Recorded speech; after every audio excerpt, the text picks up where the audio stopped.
Ladies and gentlemen, welcome to Zoom Into Wine. It's time for the show and your host, Ian Blackburn.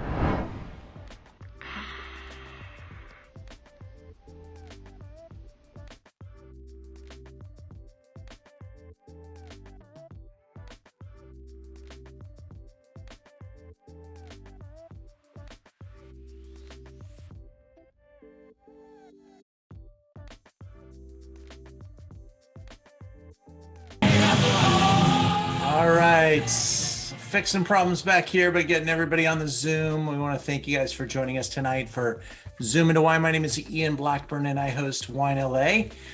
And we do wine events and classes. And we're about to launch our Learn About Wine brand back again. In fact, we're getting so close that I'm going to show off our new logo for Learn About Wine, which I started back in 1995.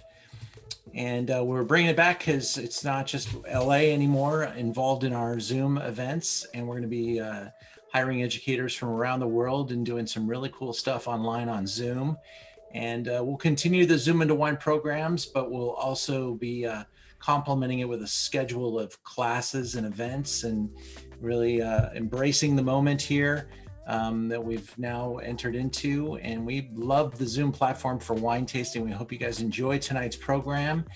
And I want to introduce my friend Jim Fox. Are you out there, Jim? There you go. Let me highlight you and welcome you. Here we are, spotlight. Everybody know Jim Fox. Jim is to have skated says it all for Jim Fox, former LA King and now broadcaster with the LA Kings. And I grew up going to LA King games when I was a kid in the early 1970s. In fact, I have my old LA King hockey puck right here on my desk that flew over the top of the glass and hit my grandmother. She gave it to me. She was tough. So Jim, I want to thank you for joining us and bringing all the love here, because I've really enjoyed watching what you've done with Patine, and I'm excited to share it all with all these wonderful guests. We have a large group, and I just really thank the entire group. So Jim, please go ahead. And if you are not muted, I'm about to mute everybody, just so that he can talk on his own there. Jim Fox, go right ahead, sir. All right, Ian, thanks very much. I appreciate it. First of all, I'd just like to let everyone know how I met Ian. It's been a while ago, maybe 20 years ago, through his Learn About Wine courses. I took courses from Ian in just tasting. I also took a business of wine course from Ian. And then over the years, of course, have attended many of his functions. And I just want to thank Ian for what he's done for the wine industry, because he's not only in it right now for his own label, but he's been very, very highly thought of his service that he provides to our industry in so many different areas. And of course, education on wine is one of those. So Ian, thanks for having us tonight. Appreciate it. For those of us that don't know Patine, I know there's a lot of you out there that do. And we appreciate your support, very, very much appreciated. But for those of you that are new to Patine, just want to let you know we're a mailing list brand, which means we have you sign up on our list before we take care of all of your requests and needs. We do operate on an allocation system, so there are limits to your allocations, but we also do employ the wish list option. So if you do request more than your allocation, depending on our inventory, we can help you out and hopefully get you the wine that you're looking for. We are not a wine club, meaning we do not ship you wine monthly or quarterly. We only ship you wine when you buy wine off our website. So just little things like that. At this time, we offer single vineyard designate Pinot Noir from California, the Sunchase Vineyard, the Gap's Crown Vineyard, which is located in the Petaluma Gap AVA of the Sonoma Coast, and Sobranis Vineyard, which is located in the Santa Lucia Highlands AVA, just south of Monterey. So that's just a brief rundown. Again, for those who are not familiar with Patine, I would certainly encourage you to take a look anytime you can at our website, patinecellars.com. And any other questions, certainly we'll hope to answer tonight because we have a special guest tonight. And I would like to introduce at this time a co-founder of Patine Cellars, Dean Nusich. Dean? There we go. Well, thanks, Jimmy.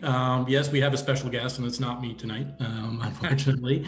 My name's Dean Nusich, co-founder of Patine Cellars. I had the pleasure of meeting Mike Smith and his wife, Leah Smith, back in 2008. I liked his wine so much. He was just starting out that managed to go work harvest for him in 2009, 10, and 11.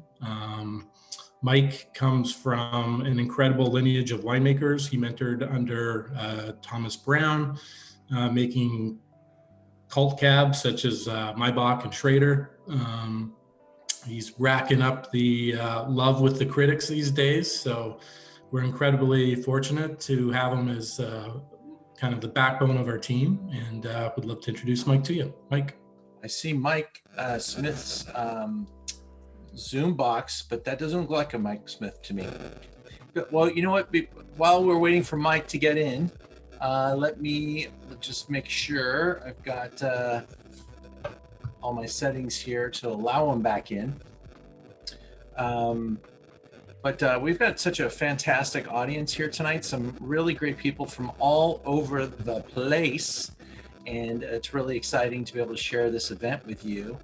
I want to make sure I'm also recording, and looks like it. Yes, got the recording going. I am live on Facebook, and here we go. Make sure that's happening, and go live. Oh, we don't want to talk Kings, not right now. Too early. Oh boy. Maybe at the end of the year. Maybe at the end of the year when we're lifting the cup, the Stanley Cup up again. All right. Probably Cool. not I this one. hope to see the team pick up some momentum. Ian, do you have the little PowerPoint thing? Just go Yeah, over you that. want to Maybe go we into can- it now? Yeah, Okay, let's do that. All right, here we go. I think most people that have been with Patine, a lot of them have been on calls before. They've seen this, so. All right. Well, for those that haven't, I'm a guy who is really into wine packaging, and I just thought this was the most bitchin' package I've ever seen in my life. I mean, you pulled life right into the outside of the bottle, and it's just, I think everybody who is on this Zoom would agree with me. It's just really a cool bottle to pull out, and the fact that you can take it off and have a bracelet you want. Money clip. Yeah, there you go. That's great. You should have a contest. What's the most unique thing you could do with the Patine label? I've worn it as a Freddie Mercury armband before, so. Awesome. Wow, you really are into Freddie Mercury. We'll have to explore that more later. So we're going to go through 3 different wines tonight. And Dean, do you want to take over for a minute, or Jim, one of the two of you guys? Oh, there we are. Yay! All right, I'll get your wine. Hey, the only problem is we can't see you now. Oh, gosh. I can see him. He's on. He's on a Another different, video. You can see. yeah, he's on another All right. video I box. can hear him. Good idea. You doubled up. I'm the good-looking There. gray guy. That's the first time I've ever heard Leah say she was glad to hear Mike talk. So, Mike, just to start things off, and it's obviously on a positive, but the 2018 vintage has been raved about by critics. And I'm just wondering, just generally speaking, 2018, what you think makes it so special? Yeah, well, 2018 was a memorable year because, that looks even better. Hey, you're looking good. You got a nice glow. Oh, I know. Yeah, so it was a great year because you could, pick at will. There wasn't a lot of heat spikes or a lot of hurdles to overcome in 18, and especially with Sunchase. Sunchase is the first vineyard that we picked. Sometimes Sobranos. It's kind of like hand in hand. It was just a memorable year of great weather. Didn't have to worry about anything at all, like whether it be botrytis or rain, and it's a winemaker's gift type of vintage, and that's the best way to put it. I remember our first year, 2011, when I had to go over and pick up the fruit myself because we had big rains coming in, and every year has its little differences. But a year like 18, produces prodigious wine of great flavor, great color, and tasting these, actually this is the first time I've tasted the wines, believe it or not. Thank you, Dean, for sending me some wine. And I taste the wines for 10 months before we bottle them, but after you bottle them, it morphs into a different animal. And that's the thing about winemaking. It's like you can taste it at harvest before you harvest, you can taste it while you're fermenting it. You can taste it before you bottle it in bottling tank. But there's nothing better than tasting a wine over a year after you bottle it, and or even with time. And it's kind of like a time capsule. It's something that I wish I could do more, honestly, across, not only Patine, but other wines that I make for myself. And when you go back, it conjures up like thoughts of, what made it great, or what did I do right? What did I do wrong? I don't really do a lot wrong, hopefully. I try my best. Make a practice of it, right? And there's always a lot of reflection. And so the 18 vintage to me, in tasting this, is amazing. What do you say we get everybody drinking a little wine by toasting the group? It is probably the largest group we've had in about 2 months, and I'm real excited to see this. And I want to thank everybody for joining us, but Dean and Jim and Mike, thank you for coming together, and for all of your fans and friends. Wonderful to have you on Sipping Wine. Yeah, let me just say, first and foremost, thank you all for enjoying Patine and embracing the team. We're a team effort all the time. Delicious. Whoop-de-doo, I make the wine, but It's kind of an important part, Mike. Yeah. yeah, but it takes more than just winemaking. It takes a huge team effort. I think that can transpire into the Kings fans and, how teams work. That's a big deal for me, and our friendships through the years, the great times we've had, it's a big deal for me. Not to get sentimental, but. If wine isn't sentimental, what is?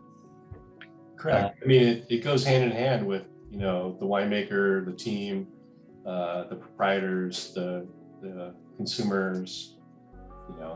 That's why we're all here, right? Right. Well, I ask you this question. I make Zinfandel, and we focus on single vineyards as well. What do you look for in trying to make the Sunchase vineyard? What is it about this vineyard you try to evoke? Yeah, the beauty of the Sunchase vineyard is its elevation and its proximity to the coast, but also above the fog layer, and hence why they call it Sunchase. So I wish I could, put up a video of what it's like to walk out there in the early mornings and see the fog kind of wisping and, above, like right about the layer that you're at. And that's why they call it Sunchase, because like the sun will be up, but then you got these the fog coming in, but then if you look down low, the fog is socked in hard. And the soils, which is amazing at being like at 1,000-foot elevation, the amount of rock content in the soil is immense. And geologically, I can't tell you why that is, but it always seems that vineyards that are like what's called alluvial flows. An alluvial flow is where there's rock that has been washed down from rivers or streams or whatnot. But here you are at 1,000 foot and there's like rock all over the place. So it has to be, tectonic plates that have pushed up this rock. And the soils are very stressed. And what it creates is an optimal environment for creating, early ripening Pinot Noir with like I hate to use the word feral, but it has like a feral quality to it, but also has, very bright fruit, and well, I see Jimmy's putting up some stuff here.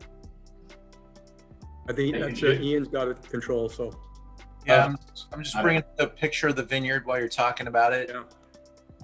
Yeah, and we pick multiple blocks. We pick them separately and ferment them separately. And I love what Sunchase does. And I was actually one of the first people. It used to be called Katati Hills back in the day. When we first got Gaps Crown in 11, I think we started Sunchase in 12. Jimmy in 12, yeah. And we can talk more about that when we get to the Gaps Crown. But I was one of the first people that went into the Sunchase, and now it's become very popular. And that's something that I've always tried to do, getting to vineyards before people get into them and try to navigate into those and elevate them. And if people follow, that's great. If they don't follow, what do you do? How far from the ocean are you here, Mike? You guys see that picture right there, right? Yeah. That's like probably as a crow flies 30 miles, 25. I want to think when I'm standing in Sunchase, I can see the ocean, but you can't. Maybe you can see the fog that maybe is, emanating, from the coastline. But it's probably like 30 miles. Cool.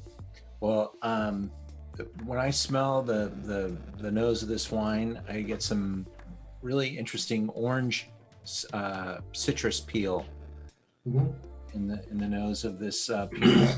Typical Pinot starts off with that cherry, the umami, the mushroom, the clove, but then you get this really cool like shaved orange peel or. Yeah, that's a very good descriptor, and that's where the umami kind of is, that kind of feral quality, that I get. And it's a very, very unique site. They're planting even more vineyards up there right now. And they're very young vines, of course, but we'll see where it goes. But the thing about it's part of the Petaluma Gap, and you get that inherent, really great acidity, but very ripe fruit.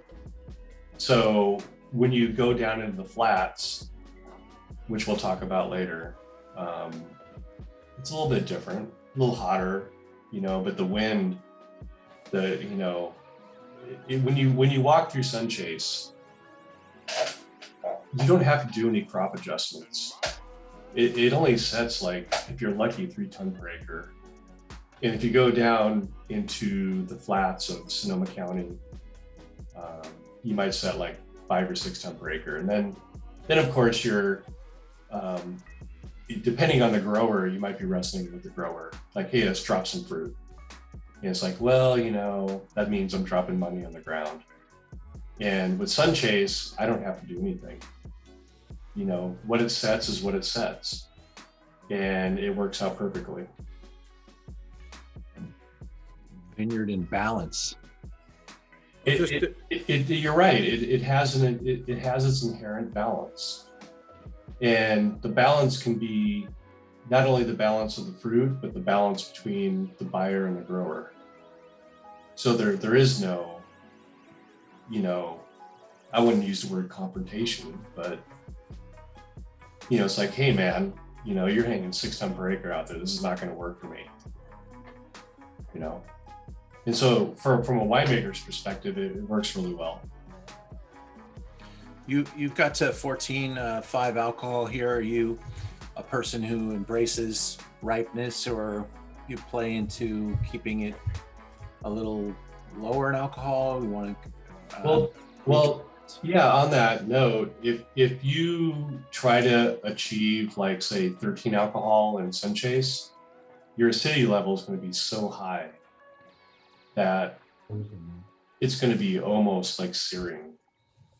And to me, that's what the Petaluma Gap, not just Gap's Crown or Sun Chase and other vineyards I work with, to me, it's the best area to grow Pinot Noir in California, to be honest with you, because you get an inherent,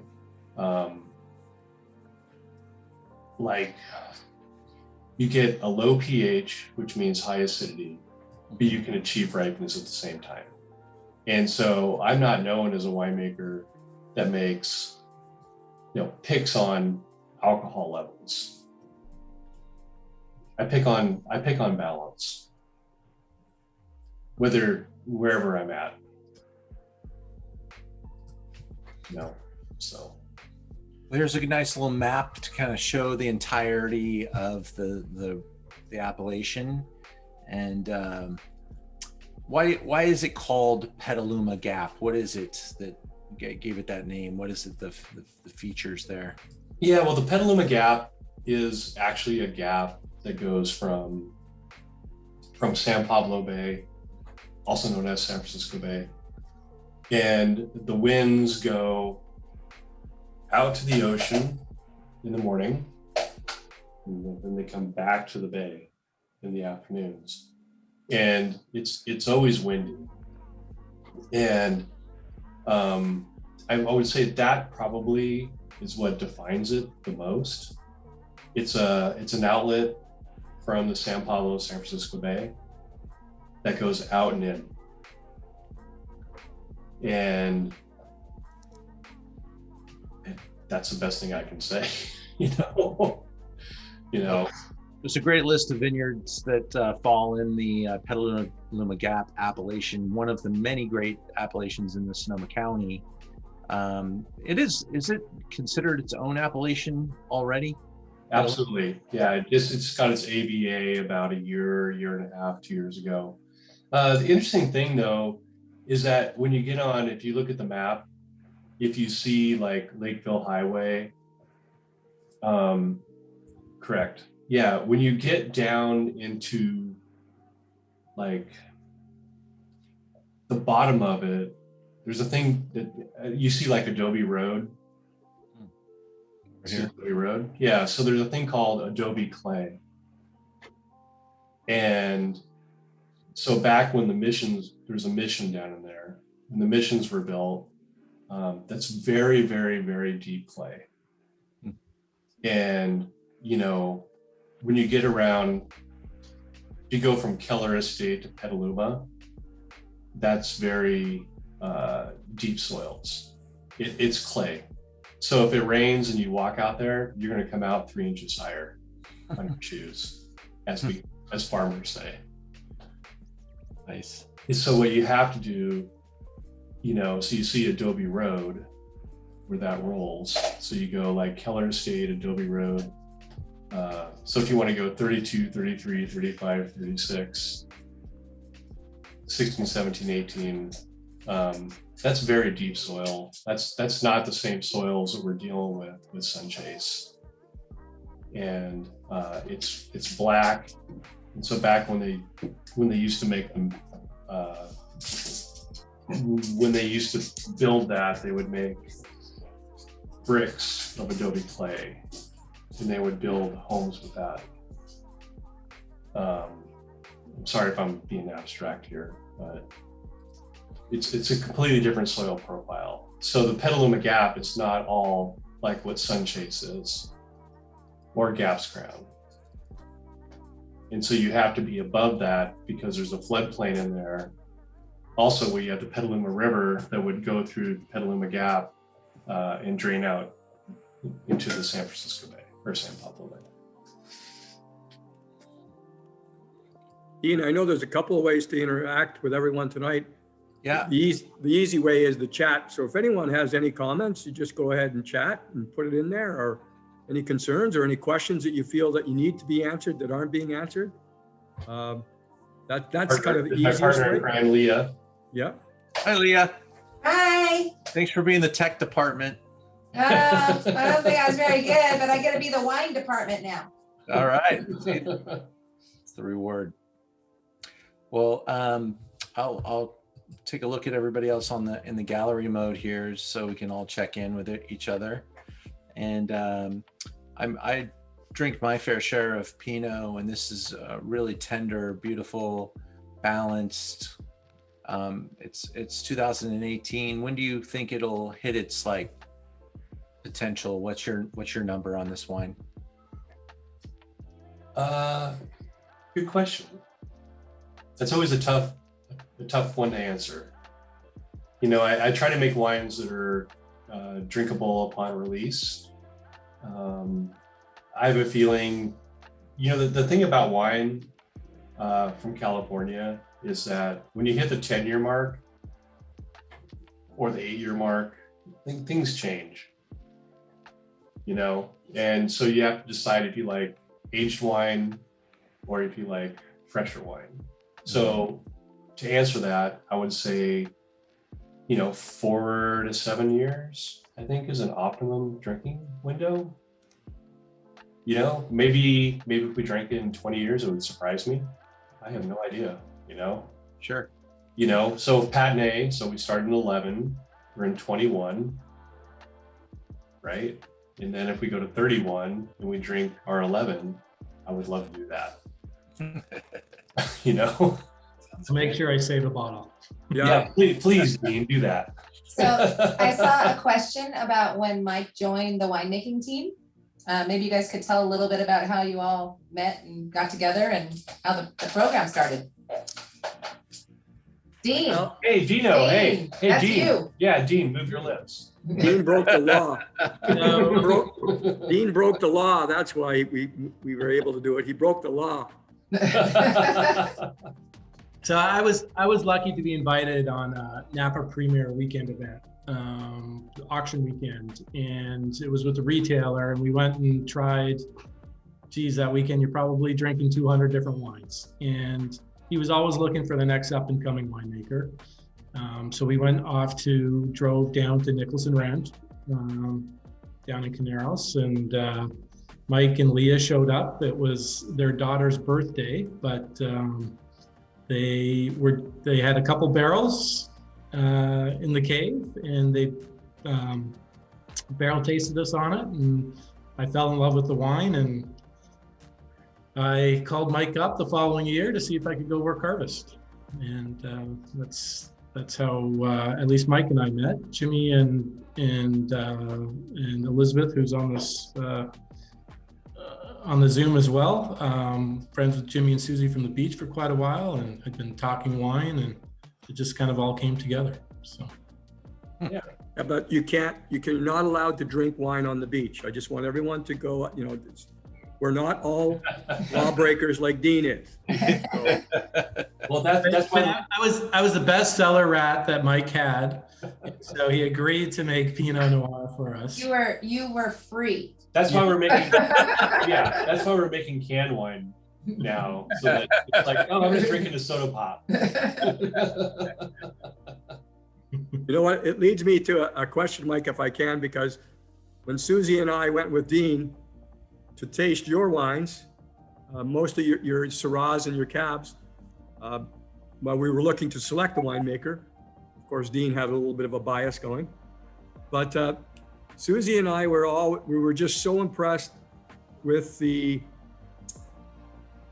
how nuanced the oak was and how it was not overbearing at all. In all 11 wines we tasted that day, and none of them stood out with, oh, this oak is overpowering, like many Californian wines. And I'm just wondering where you learned to do that, and how much do you put into the selection of your barrels? Yeah, so I don't think it has to do with the selection of the barrels. It has to do with, you know, putting the wine in the barrels as soon as you're done fermenting, and allowing the fermentation to finish within the barrel. And so, for an analogy, it's kind of like making a stew or a soup or whatever, you know, like sometimes, or a sauce, or like a spaghetti sauce, like how it can be better like the next day. And you have to let things integrate. And so the one thing I learned early on is, like, if you take like what I call a dead wine. So a dead wine is done fermenting, done with malolactic fermentation. You've added sulfur, and it's like I'm a dead wine. You're not dead, but that's a term I use. Change it. And if you put it into a new oak barrel, then the new oak will sit like on top of the wine, and it doesn't integrate.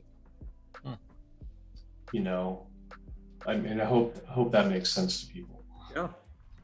You know, Definitely. and that's one thing I've learned is, like, it's a very risky technique. With what I do with not only Pinot Noir for Patine, but other varietals. And it's not for the faint of heart. You know, and we call it going dry in barrel. So going dry in barrel means going dry as sugar. So like when you put a wine in barrel that still has sugar, you want it to go dry of the sugar so you don't have a sugary wine, you know, or for lack of a better word. But what it does is it melds that oak into the wine, and then you go dry, and it's a completely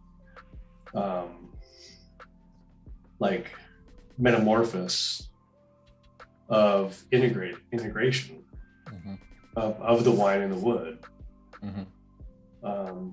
So I hope that makes sense. Yeah, no, Right? definitely. It's hard to articulate. Does anyone have any comments on the sun chase, or anything you want us to answer about it? Because we can, Chip, Just Chip, want go to ahead. confirm that it's the 18th. Correct. All 18s tonight, all 18s. Yep. So, Cool. Shall we go to let's go down to Santa Sobranos. Lucia and Sobranos, right? Correct. Oh, the Sobranos. Oh, Sobranos is my favorite. All right, here we go. Oh, thank you. There's some fog. Yeah. Yeah, the interesting thing about, you know, the Santa Lucia Highlands and Sobranos is that it has a higher ripening capacity than one would think. You know, and you go down there and there's fog and this and that, but they grow lettuce and artichokes and, you know, all kind of stuff. And it's an amazing AVA. And, you know, this came from Jimmy's, right, Jimmy? So why don't you tell us how this came about? Well, a friend of mine here in LA works in the radio industry. He does a few wine shows on radio. His friends with the Pizzoni family, Gary Pizzoni, and now his sons, who handle the viticulture and the winemaking. So I was introduced to Gary, and Dean and I and Susie were fortunate enough to go up and meet him. And have a fun day at the grotto. And just very interesting, family owned, family operated, family run. The Pizzonis, along with a lot of families, as Mike was talking about, they farm other vegetables there too. So the one big plus about Sobranis is that they have full-time staff all year long. So they rely less on seasonal workers coming in, and they're able to really control everything from start to finish. When Mr. Pizzoni, like many people, went to the Santa Lucia Highlands to figure it out, they just love the wind. And the wind blows through there like crazy. And, like many areas in California, the microclimates, but we understand that we can't have a too hot climate for Pinot Noir. And again, Santa Lucia probably provides that as well as anything because of the fog that comes in. And also what they're saying is almost daily 25-mile-an-hour winds in the afternoon to really kind of keep things at the temperature what is needed with Pinot Noir. So we feel very fortunate to work with the Pizzoni and Francione families to get the grapes and make it happen through Mike. Yeah, and one of the best things is that, they make their own wines too.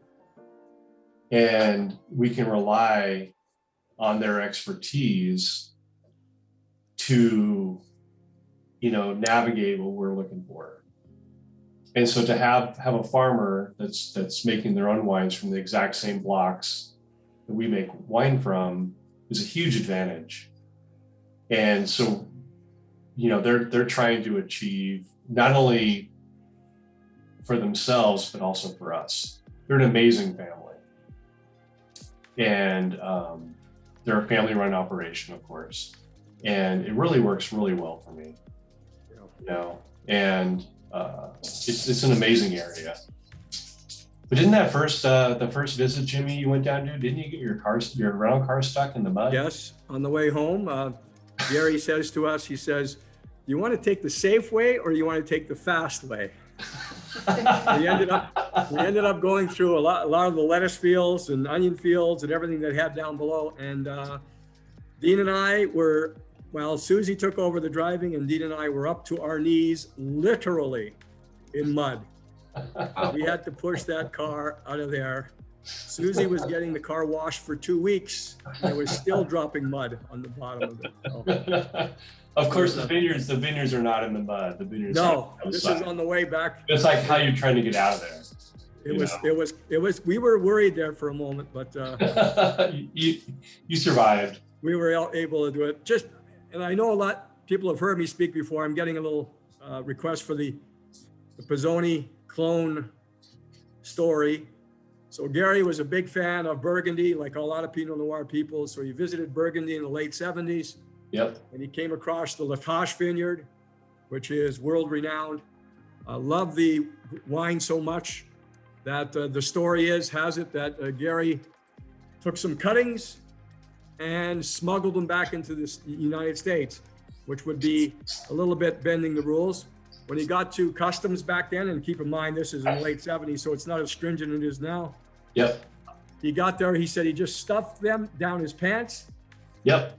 The security guard at the, going through the detection where you go through to see if they have any metal or whatever thing. They didn't have any metal, but he stopped him and said, "Sir, what is that in your pants?" And Gary, without missing a beat, said, "Hey, I'm Italian." And yeah, you wrap up the sticks in some wet newspaper and you stuff them down your pants, or you put them in your trench coat. The more modern term would be suitcase clones. But that wasn't a day. But obviously Gary wasn't in the suitcase days. He was in the stuffing down the pants days. Or that's just Gary. I've had the opportunity with Dean to be in Gary's basement. And the amount of wine that he has down there is incredible. You know, and Gary Pisoni he has great wine knowledge, and it was a once in a lifetime experience, right? Do you know? Maybe twice, because I was.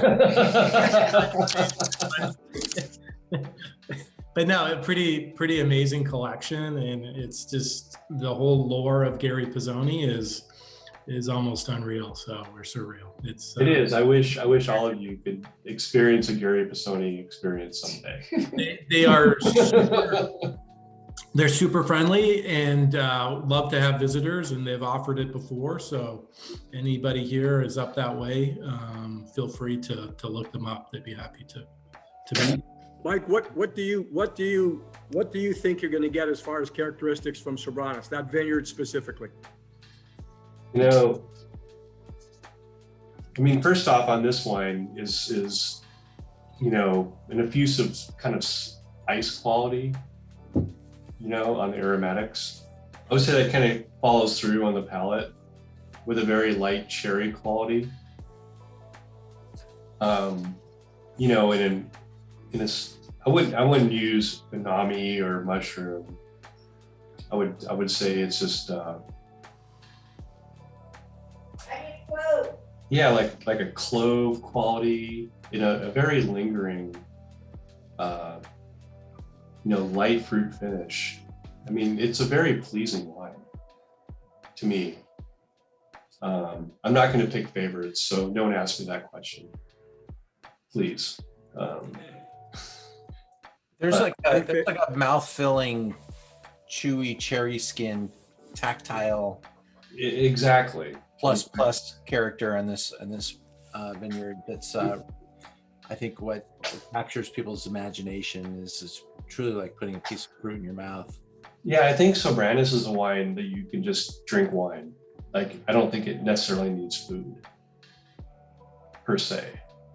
I think this is like a sensual kind of experience, and you drink it and just enjoy life type of wine.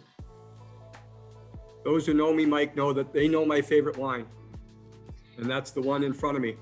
Yeah, it's kind of there with me too, you know? It's like, if you just...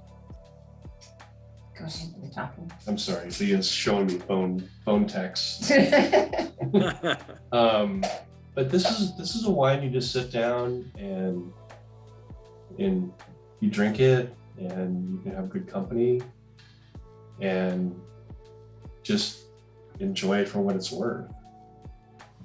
If I were to, David Pallets had a comment. Just he tried Sobranis from our first vintage through to now, and how much the vineyard itself has evolved. The wine just seems to gets better each year out of this vineyard. So it's totally agree. Amazing to see what's ahead of us with Sobranis. Mm-hmm. Do you have to do anything differently, Michael, to harness this sunshine factor or lack of sunshine factor? It's probably brighter, right, in this area, even though there's a lot of fog. It's kind of a extreme. No, that's one of the weirdest things about this vineyard. It's like, you'd think that it would hang, for lack of a better word. So hanging fruit means hang time or whatever. You think it would hang longer, but it comes in earlier than one would think. Because when you're down there, it doesn't seem like it's really hot. I don't know if it has to do with like refraction off the proximity of the ocean, or how that little valley works. But it definitely comes in earlier than one would think. You know? Maybe that clonal material too that he stuffed in his pants. Exactly. I think, Mike, if I'm not mistaken, I think 16 we picked on August 18, August 20, somewhere around there.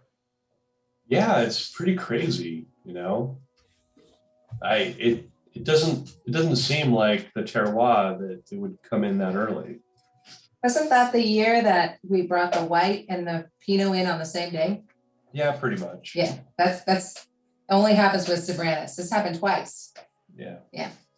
But it could be a rootstock, clonal selection. But I think it has to do with climatically, where it's at. And I don't live there, so I can't really, here in Napa, I can tell you climatically what happens, but I can't tell you because I don't live down there. Yeah, I don't live and breathe the climate. So, if I were to say, Mike, describe to me a classic Pinot Noir, just that could be from what you think of when you hear classic Pinot Noir. Classic Pinot Noir, like from America? The first thought that comes to your mind, like when I first started into wine, I learned Old World. That was just what I was drinking at the time. Subsequently, I've moved to more of a New World because we're just here in California and the quality that we produce here. But just anything that comes to mind when you would think of just the foundation of Pinot Noir. Here in California, Petaluma Gap. There's no way around it. There's this romantic thoughts that you get the closer you get to the ocean, like, hey, I'm 1,000 foot up, 6 miles from the ocean. It is very romantic, but I do feel like the Petaluma Gap, which is Gap's Crown and Sunchase, is truly the best place to grow Pinot Noir in California. If you want sensual Pinot Noir, I think the Sobranis, fits that bill. It's very sexy, but it's not big at the same time. So it has a lower pH. It's not overblown. That's why I love it. But I think the Petaluma Gap is probably, the best place to grow it. When you get to like red Burgundy, the Cote de Nuit or Cote de Beaune, those wines are can be very tannic and slightly green. When you get to Mendocino County, the acidity levels will elevate very quickly to low sugar level. So maybe you have a low alcohol, but you have a very high pH, which makes the wines kind of blousy. Russian River Valley can have that cola quality. Everything's site specific, but I mean, if I had the best places to make Pinot Noir, it'd be Petaluma Gap and in St. Lucia Highlands, to be honest with you, for various reasons. You have a couple of viewers on the Zoom from Oregon, so we maybe want to mention a little Oregon. Well, I'm from Oregon. I actually cut my teeth on Oregon Pinot Noir in the late 80s. Wow. Oregon tries to mimic, red Burgundy.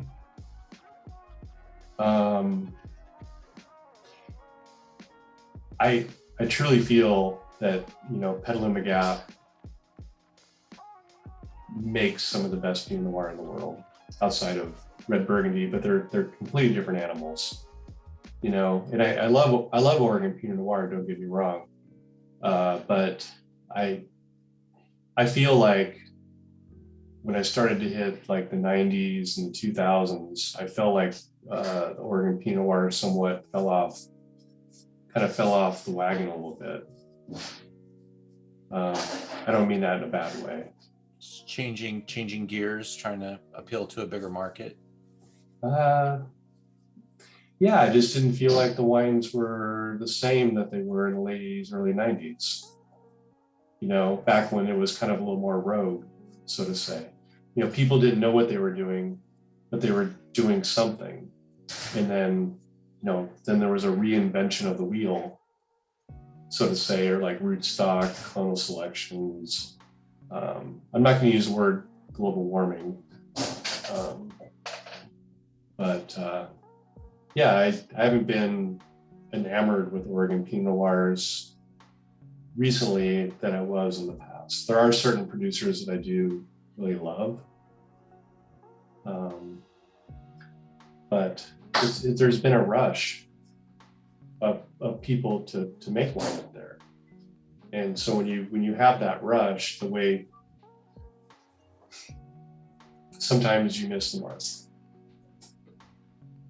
Hey, Mike, I have a question. It's David and Maria. Yeah. It seems to me California is going through kind of a renaissance, and I think Pinot Noir is one of the ones in particular, because back in before, I guess, maybe in the mid 70s, you drink some of the Zins and some of the cabs from back then. They're just outstanding now, because the alcohol levels were lower, and it was probably at the time it was a very tannic wine, but it's just beautiful. And they got away from that, you know, when Robert Parker started giving these big, huge wines, these big scores, and it's kind of coming back again to where letting the vineyard and letting the fruit and letting the place create the wine instead of forcing it. Is that something you think is happening? People like Peddling the Gap is a great place to grow Pinot and make it because it does itself. It's perfect in that way. Right. Is that sort of what they're letting it go? Yeah. So if you want to go back to like the late 60s and the 70s or early 80s. So the early 80s were when a lot of, like, say, UC Davis and other enology schools or winemaking schools started pumping out people that were technically taught to make wines to be adjusted to, you know, through acidulation or adding granular acid. But when you go back to those vineyards in the 70s, 80s, there was a lot of disease.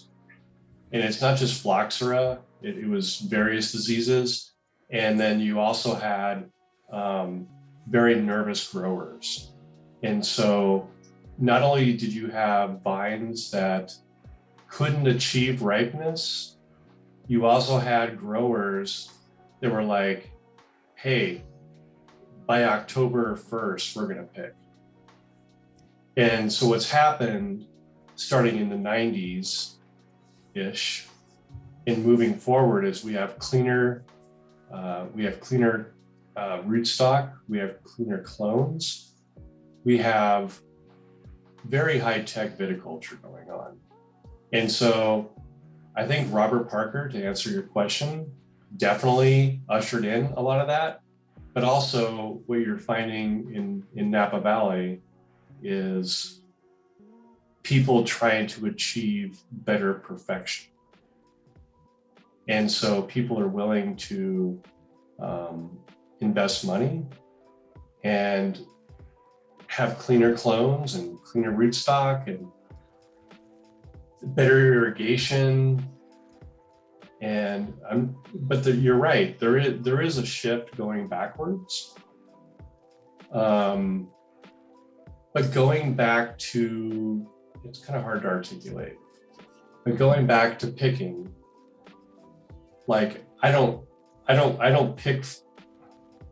I find microclimates in Napa the way I find, like, you know, Sobranis and also Gaps Crown and also Sunchase. And so I try to find sites that are not too warm or too hot, and find growers that will invest time and money and other things into making something that's not overly over the top. You know, Mike, you made mention earlier about the pH on these wines, and I'm getting a couple questions about pH on and I had some thoughts about it too. And you mentioned it, and pH is a number that basically represents the power of the hydrogen and the power in the wine, or the tightness, the tension in the wine. Right. Low number is a powerful number, and as the number approaches 3, it makes the wines really hard in the mouth, and as it approaches 4, they get a little softer. Are these wines? Are they closer to 4? Oh God, no. I mean, we're talking like 3.5. 3.5 age. Yeah. And would you consider, or do you use any stem inclusion in the production of these wines? I do not. And what are your thoughts about stem inclusion? Well, the thing about stem inclusion is that when you use stem inclusion, you can lower the alcohol because the stems will soak up some of that alcohol. So I make 100% whole cluster Syrahs, and so you can lower the alcohol by like 0.5. So if say it was going to be 4.5, it's going to be 4, or maybe a little less. But the thing about when you add stems to wine, it actually elevates the pH, which lowers the acidity. And it can actually make fermentations work better. The whole cluster Syrahs that I make, the fermentations go through faster, but you're going to decrease the acidity by using the stems because they have potassium in them, and that precipitates out into the wine. So Sunchase could be something that we could do that with, or Gap's Crown. I wouldn't do it with Sobranos, personally. Probably pretty green stems too down there, right? They're all green. There's no such thing as brown stems. Okay. Yeah, that's a myth. Something that people talk about, like, oh, the stems are kind of brown when I pick. Like, no, they're not brown. They're green as grass. Yeah, they're always green. But the thing is about when you do whole cluster, it's definitely gonna lower the acidity because of the precipitation of the potassium from the stems, and it could lower the alcohol a little bit, but that's not really what you're looking for. And so in like Burgundy, in red Burgundy and Côte de Nuit and Côte de Beaune, they'll do that to bring the acidity level, a little lower, and then interject a little more structure in the wine, which they really don't need. But they're dealing with a little bit of global warming over there. But All right. Well, yeah, so- I don't really think these wines need stems, to be honest with you. Mhm. I mean, if Dean and Jimmy want to go for it, I'm down. I'm up for a whole cluster. I love your Las Madres. I can't get enough of it, so I'd be all Fair enough. Yeah, it sounds very romantic, but romance doesn't make great wine. Well, very cool. I'll leave it at that. Want to go into wine number 3, Jim? Please, yeah, let's make our way back to Petaluma Gap. So hey, on that note, I don't want to de-romanticize this, but just because someone says they use stems doesn't mean they use them, or indigenous yeast, or I'm sorry, I'll leave it at that. I promise if we do a whole cluster that it will have stems. Okay. Yeah, fair enough. Cool. Let me just show you the map there too, before we leave the screen behind. So just south of Monterey is where Sobranos is located. So Yeah. it's on the back, you can see there, of the Santa Lucia range. So Cool. Yeah.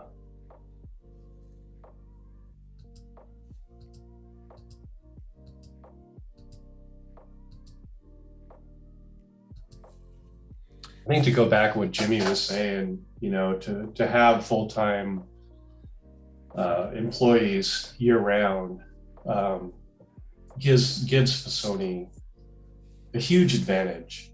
Because that's something that we're dealing with here. COVID, of course, we're not going to talk about that, but between COVID, immigration, and other factors, here in Sonoma and Napa Valley, it's been a big deal.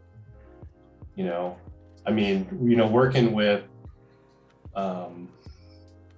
our grower that does Gap's Crown and Sunchase, they have full-time employees. And so we can pick on a whim. And same with Gary. And that's a huge advantage. You look at other vineyards and they're like, oh, well, we'll see how it goes. And it's a huge advantage. That's all I can say. Especially in vintages like these with fires and power outages and Absolutely. You have the manpower. already Yeah. at your fingertips. Yeah. And Challenges of getting labor for picking fruit are extreme in the last couple of years, and they've only been getting tougher and tougher with limits on immigration and challenges at the border and all these other issues that we've been. yeah, political issues and everything else. You know, I've dealt with vineyards here in Napa Valley. It's like, I'd love to buy your fruit. And it's like, well, you have to have your own picking crew. I'm like, I don't have picking crews. I don't have flatbeds, you know? I mean, how's this going to work for me? You know? And yeah, it's so we have a competitive advantage, you know, working with the Pisonis and working with our vineyard company with Gaps and Sunshades. You know, and then you have relationships and whatnot. So, Well, we entered wine number 3. We're going back to the Petaluma Gap, and we're going to Gap's Crown. yeah, Gaps our first vineyard. The original, yeah. Basically, our first vineyard, probably, you know, it still is considered the one that provides most power, the most tannic structure for a Pinot Noir. Just a little history. I've told this one before, but and Mike is touching on a lot of these little things in the wine industry, wine business that, you know, you have to really shuffle things along because nothing always happens the way you want it to. We picked in 11 for our first vintage of Gaps Crown. And just after we picked, I received a letter from the vineyard owner saying they just sold it.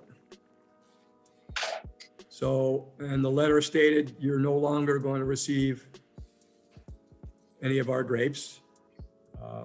Back then, we only had a year to year. Now we have a little bit more protection in our contracts for the fruit. Yeah. But we were just starting out. So Mike had the idea. He said, okay, well, I'm just going to go up to that and drive up there and take a bottle of Gaps, our 11 with us. So that was in 13, because we didn't release till, you know, we do a year in the bottle after we do our oak treatment. And Mike sat with them and they looked across the table at Mike and said, we're going to sell you our grapes. And, Well, it didn't hurt that the vineyard manager was a Kings fan. there you go. Might help. It's got to be a rare find up there. Now, again, the way I like to talk about the pedigree of Gaps Crown is through the Coaster Brown label, which is one of the most prestigious and well-known labels. And, you know, back in, I think it was their 2009, which was released. And anyways, Wine Spectator selected that Pinot Noir as the #1 wine in the world. And basically 75% of the grapes in that wine came from Gaps Crown. Yep. So it is considered a very highly prestigious vineyard.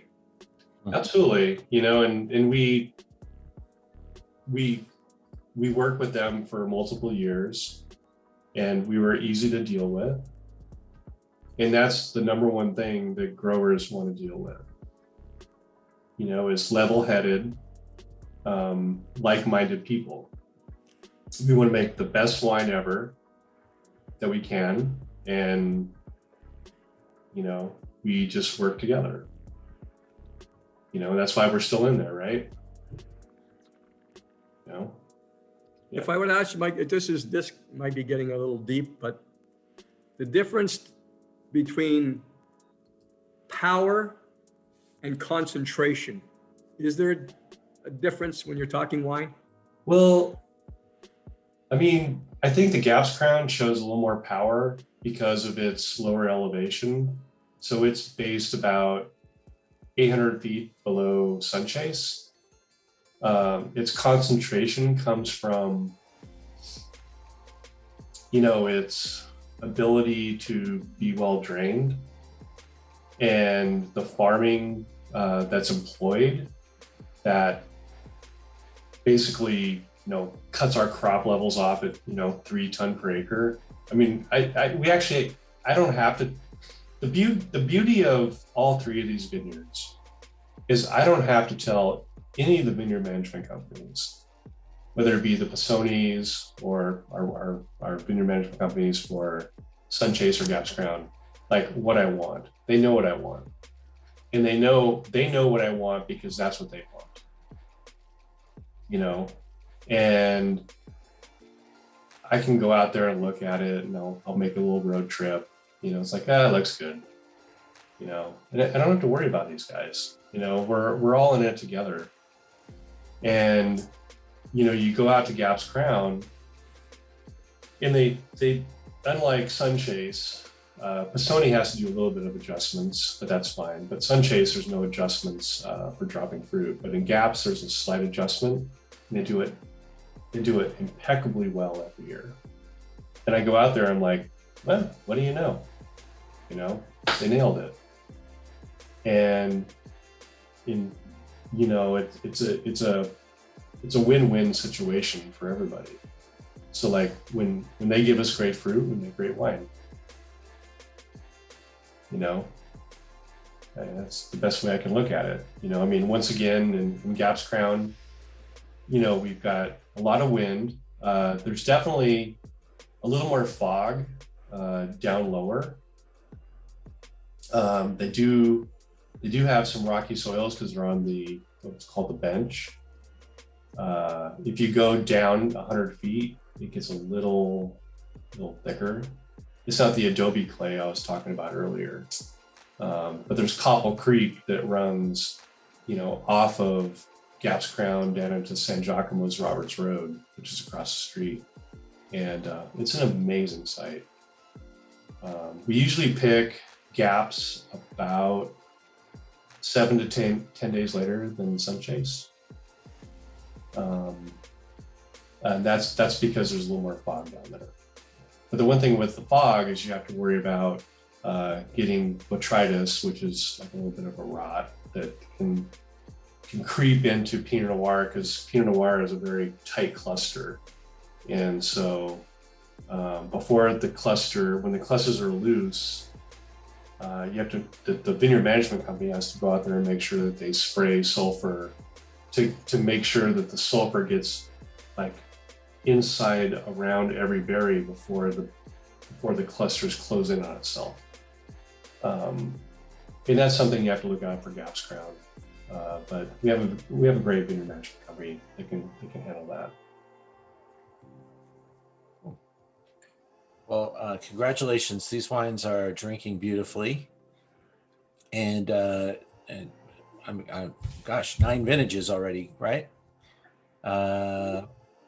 Into the 2000. Did you guys make a 2000 vintage?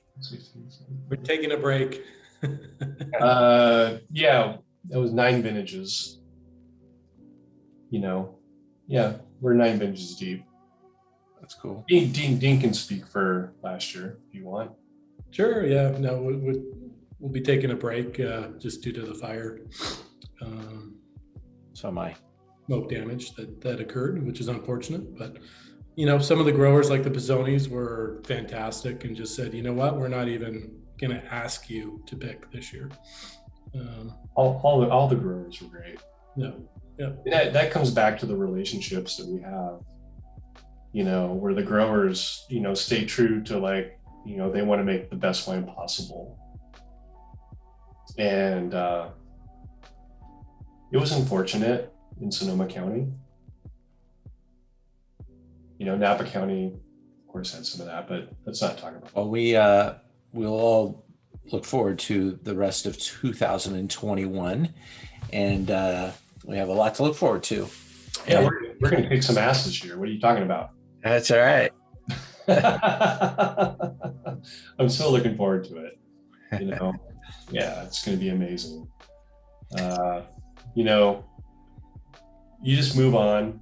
The thing about winemaking, whether it be climatically with weather, rain, and you have smoke or whatever, it takes years and years and years to really fine tune what you're doing. And, you know, you never know what your best year is going to be. You just try your hardest there. Beat COVID and make great wine. Absolutely. yeah, I mean, you just keep rolling. Well, gentlemen, I want to thank you guys for making time, sharing the beautiful wines with the group. Nice.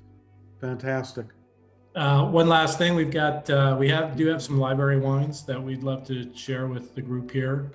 So please, if you're interested, reach out to us and we'll let you know what we got. But since you're trying the 18s, for those of you who aren't as familiar with Patine, we'd love to show you how incredibly well they age. Absolutely. Do we have any more questions? I'm here. It was a fantastic night, you guys. Fantastic. Thanks, John. And David?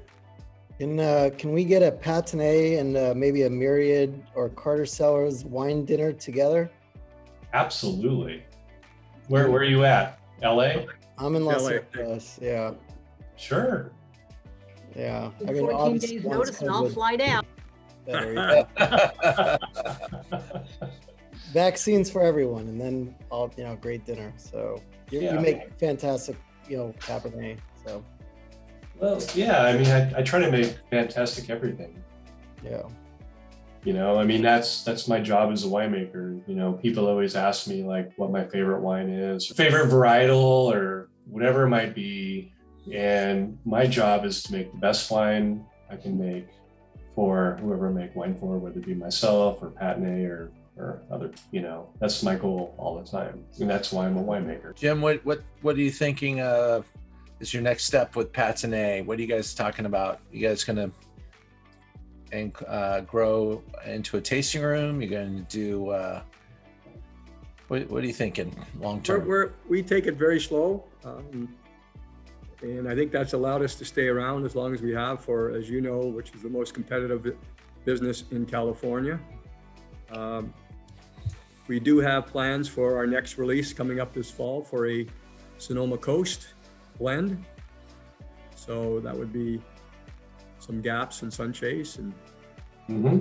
so that'll be available coming up this fall. But that's basically it right now as far as any future plans. Again, trying to make some adjustments for 2022, which would be the release of the 2020.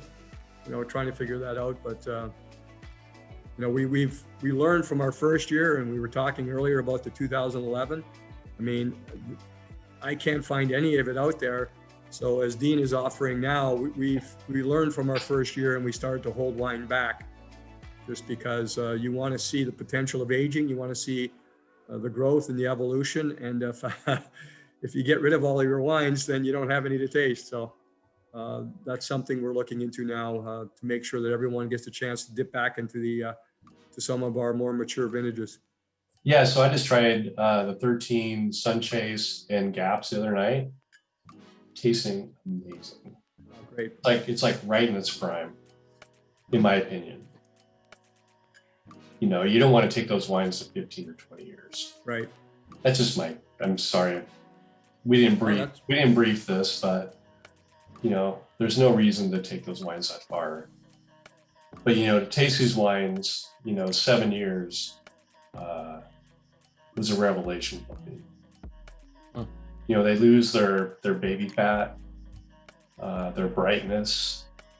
I use the word brightness because that's what wines. I mean, I taste wines that are like 2 months old after harvest and stuff. So, but to taste the nuances that can come from those wines is amazing. David, you want to chime in? You just cracked a 14 Sunchase. I'm drinking the 14 right now, so I pour it in the glass. It is fantastic. Right.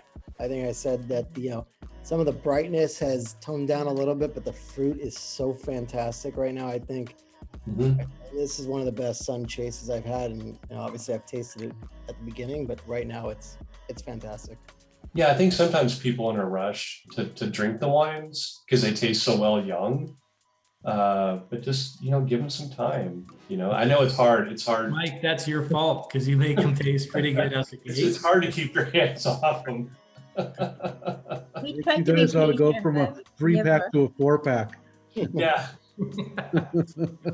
I'm guilty of making great wines when they're young, but the way that I make them, they can definitely take, like I say, like you get to that 6 to 8 year mark, that's where they start to become a little more evolved. And that brightness that you find in the beginning will carry through to about then. And when you get past the 10-year mark, everyone, you're on your own.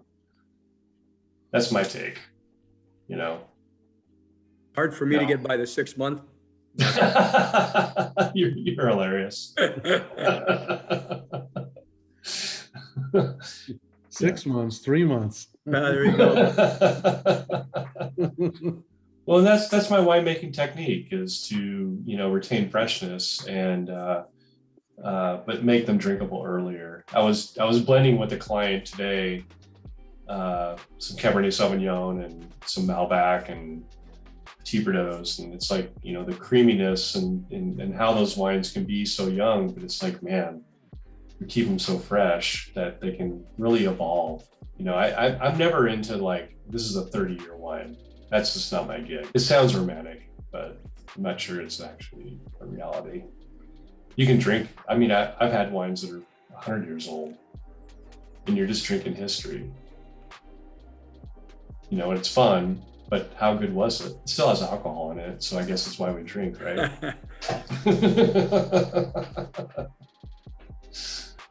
I want to thank you guys for coming together tonight as a group. Obviously, a lot of love around the brand and around the community that you guys have. And for those of you that aren't members at Patine, we'll make sure you get an invitation to join the Patine Society. As you can tell, they're a fun-loving group and serious about their Pinot. And so with that, I just want to share with the Patine group a little bit about who we are, as some of you may be joining us for the first time.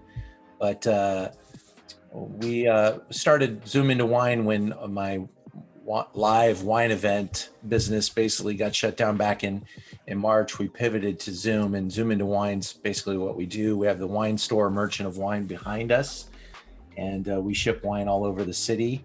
And we're doing events of all different shapes and sizes. We're doing a little top Cabernet tasting next week, all blind. We have fun with it. 5 great wines, 97 points and higher. Which one did you like the best?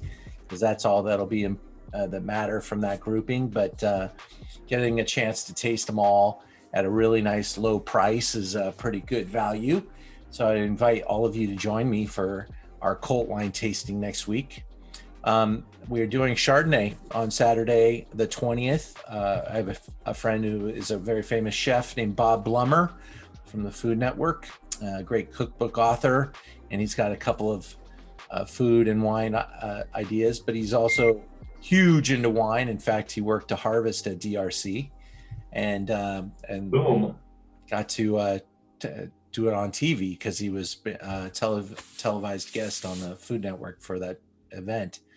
But we also have an event later this month called Rhone Warriors, and it's 3 nights. I'd love for you to click in and just see how much talent we have on that, because there'll be 6 winemakers every single night on the Zoom. There's 3 nights, 6 wines each night. A lot of fun. You could do one at a time. You could do them all. It's up to you. And there's a special 3-night package, keeps it really affordable. But that number includes delivery in California. So Mike, if you want to join us, we can get you the tasting kit up in Sonoma too. Sure. We're in Sancerre in March. We're in Brunello di Montalcino with LA Rams legend Vince Ferragamo, who lives down in Newport Beach, and we're going to be blind tasting Brunello di Montalcino with him in March. We're up in Santa Barbara with Matt Dees on the 17th of March, doing a couple of brands that he's overseeing, doing a class on kosher wine, a little bit of port, and we're continuing to invent. In fact, these classes are so new, we haven't even designed the logo yet. So got a lot going on. We're always moving the needle over here. We'd love to keep you guys involved and hope that you guys will join us at Zoom into Wine.